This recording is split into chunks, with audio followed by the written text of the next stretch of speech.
Convergence and divergence, oneness and opposites.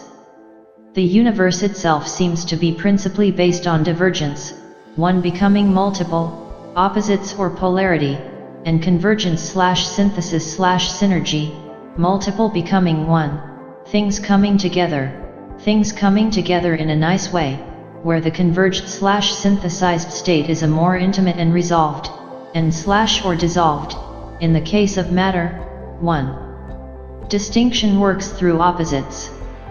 Because of this, things that encapsulate the whole are often associated with balance. It could be why light is associated with goodness.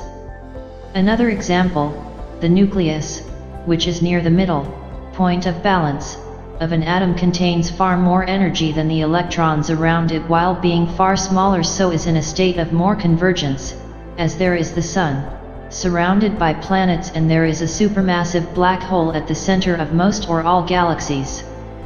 This would show that the balanced actually is the greatest, or encompassing the lower parts that diverge from it. How our universe is supposed to have begun. Things seem to have emerged from singularity. In the early universe, things were in thermal equilibrium and gravity was spread evenly. From there things clumped together, and so the opposites were diverging. So then, things emerged from balance, as the opposites distinguished themselves. The universe was super high frequency hot plasma, light. The inner corresponds to intimacy, which corresponds to balance. In beings with an inner arises intimacy. They know love and compassion, unlike lifeless matter, for example. When our inner gets manifested in the outer, this tends to make things more intimate as opposed to circumstances determining our behavior, for example, a job from intrinsic motivation versus just for the money, so circumstances determining the situation, or art versus purely functional forms.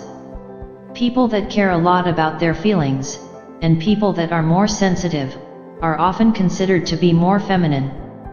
The masculine is more known for suppressing feelings and acting less sensitive. Like in the way it's normal for young boys to roughhouse, whereas in the feminine people tend to act more sweet to and considerate of one another. The outer is known for making one harder.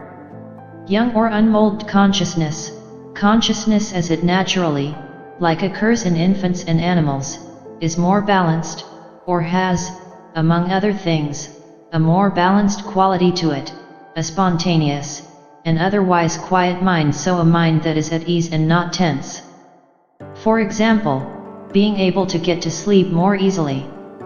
Accommodating the inner, one gets a more stable, less volatile, and at ease, so balanced, state of being/inertial state.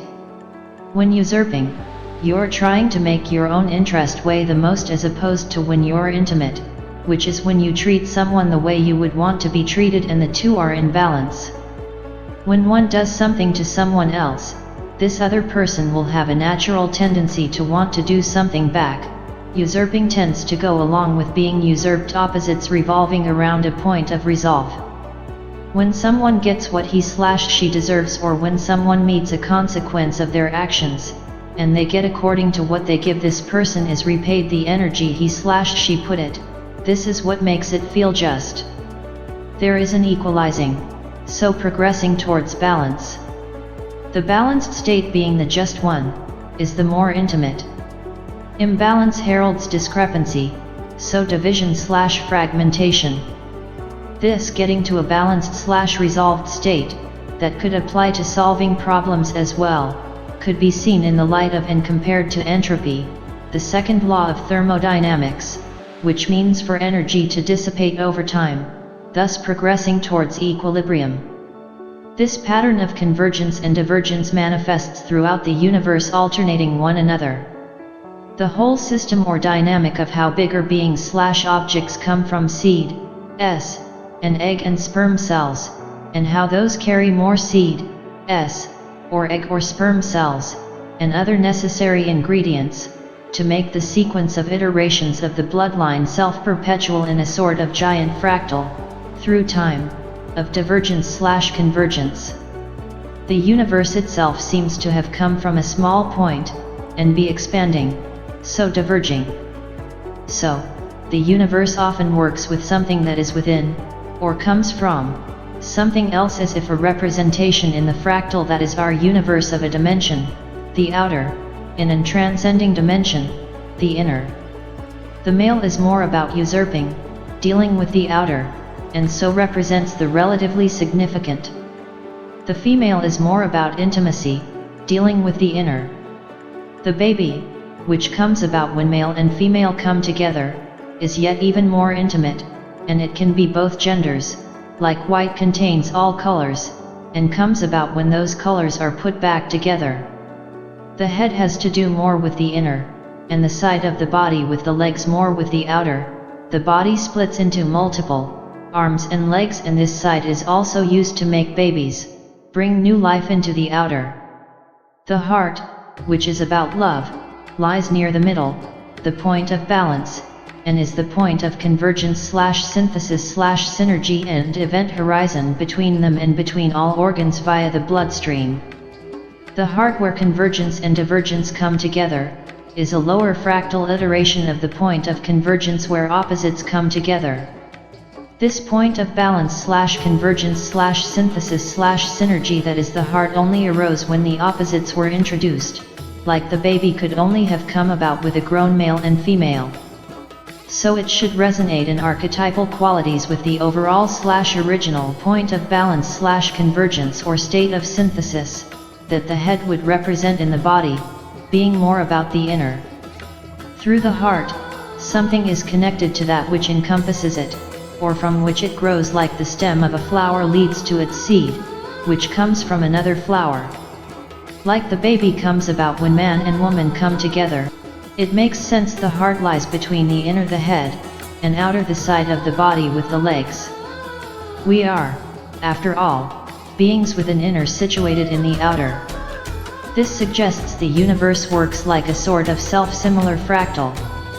All beings are born primarily good, so we must be permeated, in whichever sense, with the good-natured, or one reflecting an initial converged state of no resistance or going with the flow, inner aspect. In a continuum in which there are many similar, yet slightly different living beings, it makes sense to think that like a plant with many branchings that come from the same root and stem from the same seed, those are part of an overall life force. A life force or a consciousness, something living, would seem to be of a more synthesized, or converged, quality, as it has goodness in it, it knows love. From this vision, lifeless matter would seem to be something that arises in the more diverged aspects of reality. Since life can come about somewhere in all of eternity, this means the existence of a conscious observer, was always implied to come about eventually, which is relevant since the only thing that truly exists is something that is, in relation to something that is, observed. A universe that is never observed might as well never have existed. Something that exists in this sense, is always something where the life looking back on it is possible.